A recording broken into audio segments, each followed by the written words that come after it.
igitaramo cya The Ben ubungubu ugiye gutaramira mu gihugu cya Uganda mu minsi mikeya agiye kuba ari hano mu gihugu cya Uganda mu baturanyi mu mujyi wa Kampala ahagiye gukora igitaramo cy'imbaturamugabo cyakataraboneka. WhatsApp ndagusuje na none kandi mwikaze mu kiganiro cyacu kugira ngo ubane natwe. Kora subscribe utari wayikora, ukore like, comment, niba bitakugoye ukore na share kugira ngo bigere ku bavandimwe n'inshuti. Byaba ari byiza cyane tugiye twaguka turi kumwe nawe kuko ni iby'agaciro. Turagushimiye. Ngira kumva kuri mikoro ndi Hero Willis. The Ben igitaramo agiye gukora mu gihugu cya Uganda mu mujyi wa Kampala ni igitaramo agiye gukorera kuri university yitwa Victoria University. Iki gitaramo rero uko giteye ni igitaramo kizaba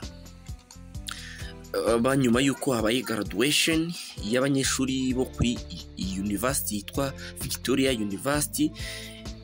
Igitaramo cyitwa Graduation Festival 2022.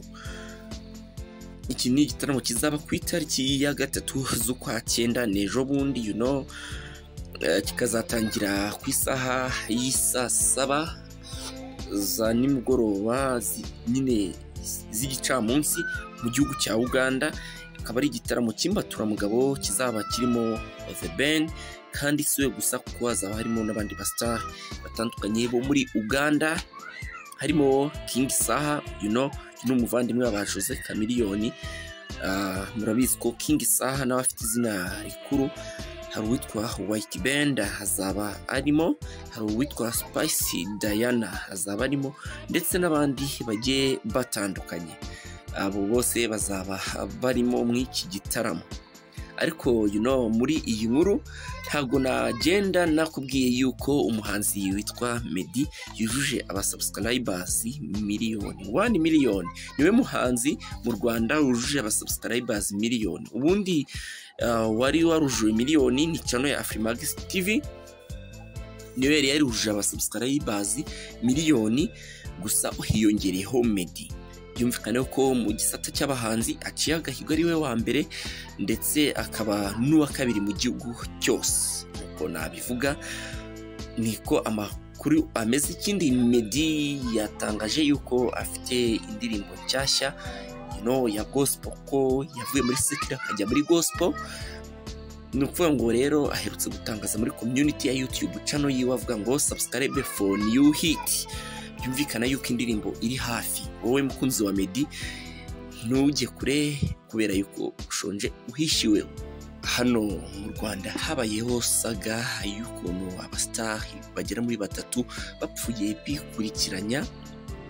Itangazamakuru byagiye ribyijandikamo cyangwa se bagiye bakora, twagiye dukora inkuru zitandukanye. Reka nishyiremo kuko nanjye ndimo ndi mu YouTuber kandi nyine nanjye izo nkuru nazikozeho, ariko biri amahire kuri njyewe kubera yuko ntabwo nigeze njya gufata amashusho runaka ngo nkamere umuntu ngo yacitse intege. Urebye mu by'ukuri hari aba YouTuber ku macano yabo bagiye bafata inkuru ugasanga nk'umukameraman ari gutunga inkuru hahandi umuntu ubona yuko yacitse intege, hahandi ubona yuko umuntu ari kurira. Ugasanga akenshi bari kwibanda kuri Meddy. Birumvikana ni umuntu yabuze umubyeyi we, mama we, nk'uko abyivugira ati mama yari mama akaba na papa. Kuri we yabuze papa ndetse abura na mama icyarimwe. Ni umuntu ubyibuke si igiti. Afite amarangamutima nyuma yo kuba umustar, nyuma yo kuba icyamamare. Meddy ni umuntu kimwe nk'abandi, nk'uko nawe wagira emotion runaka cyangwa se nk'uko nawe wagira ikibazo runaka ukaba warira amarira agashoka. Aho rero barebagaho intege nke zabereye kuri we, then bagatungayo kamera kugira ngo ya shusho ize gukurikira umuntu ukurikiye ikiganiro cyangwa se umuntu ize kumushitura, yangiza akandikaho na title imeze ukuntu. Ibyo ngibyo yakoze job kuri wa mu YouTuber ariko nanone ugasanga ntabwo yashyizemo ubumuntu. Nko kwa yangaho ugasanga bafashe ifoto cyangwa se bafashe amashusho y'ahantu hari abakecuru bari kurira bacitse ururondogoro, ugasanga bafashe amashusho mw'ubwo buryo ukabona yuko nta bumuntu. Uyu munyamakuru kinagamije ni ugucuruza kuruta yuko yagiye gutabara cyangwa se kuruta yuko ari kugaragariza amakuru abantu bakurikira itangazamakuru cye bakeneye kumenya izo nkuru zivuga kuri ibyo bintu bitandukanye. Gusa ibyo byarabaye. Hari abanyamakuru barimo fata ku mavuta, harimo na Yago, kumwe fata ku mavuta yanariza inkuru yarabikoze baramugaya, ariko Yago na fata ku mavuta basabye imbabazi kandi usabye imbabazi arazihabwa. Hari kandi umuhanzi witwa aka8 Kavuyo, ibyo ari kuvuga ntabwo bivugwaho rumwe.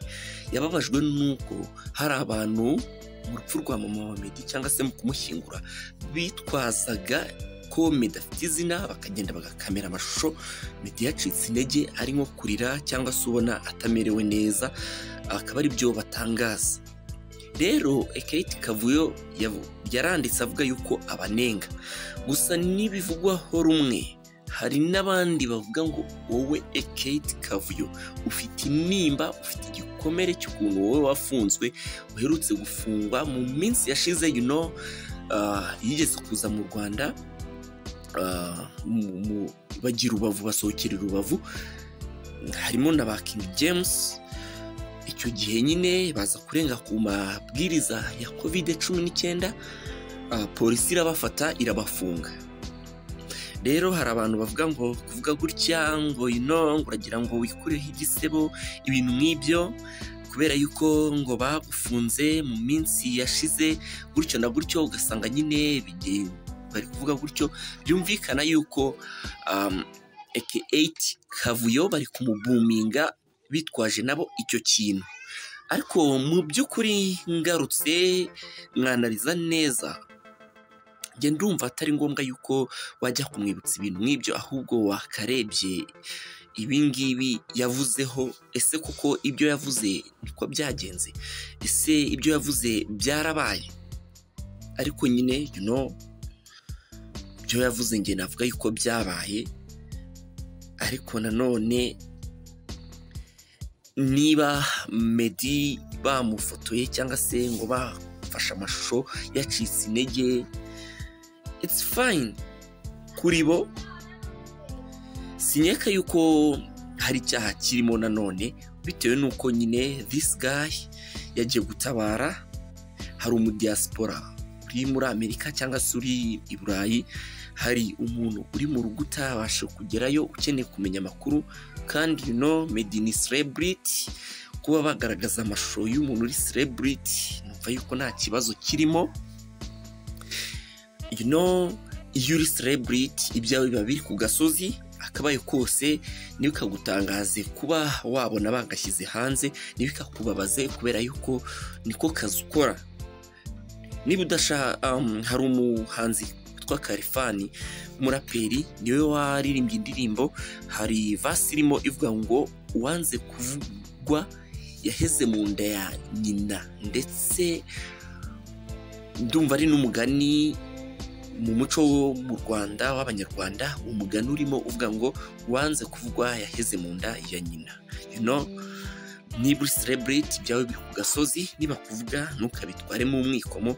Njyewe muri analize yanjye uko mbyumva, numva yuko umunyamakuru nanone nubwo byaba bimeze gutyo bakavuga ko nta umuntu yashizemo, birumvikana yuko yari ari gushaka attention y'abakurikira igitangazamakuru kiwe. Gusa ariko mu yandi magambo cyangwa se mu rundi ruhande, mu bundi buryo, wowe uri kudukurikira wumve yuko nta kosa yakoze kubera yuko yafotoye celebrity. Ikindi kandi yashakaga amakuru akurura attention y'abafana b'ikinyamakuru kiwe. Nuko njye mbyumva. Nawe you have igitekerezo cyawe ushobora kutwandikira muri comment ukatubwira wowe uko ubyumva. Njye nuko mbyumva gufotora celebrity numva yuko nta kibazo kirimo, kubera yuko iyo kiza kuba kirimo nabo bari kuba babujije itangazamakuru, bari bafite uburenganzira busesuye 100%. unyumve neza rwose tubigendanemo neza, bari bafite uburenganzira busesuye 100% yo kubuza itangazamakuru kuza mu bintu byabo. Njye rero bari kumwe nawe ni Hero Willis.